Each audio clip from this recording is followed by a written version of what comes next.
Janessa, a grade 6 student. Today's experiment we will talk about suspension. Materials needed: chalk dust, flour, sand, sugar, 4 empty glasses, water. Experiment time!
What is suspension?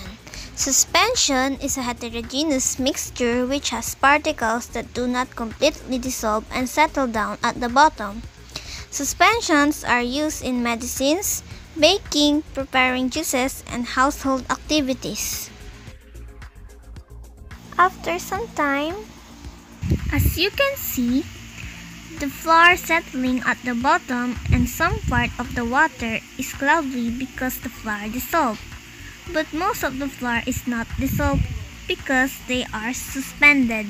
The same will happen if you mix sand and water and chalk and water. Water and sugar is not a suspension. It is a solution. A solution is a special type of homogeneous mixture composed of 2 or more substances.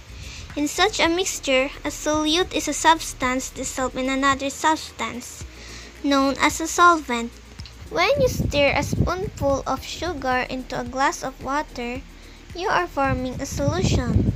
This type of liquid solution is composed of a solid solute, which is the sugar, and a liquid solvent, which is the water.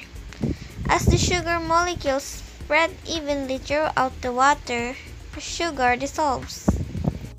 That is my science experiment of suspension. Thank you for watching.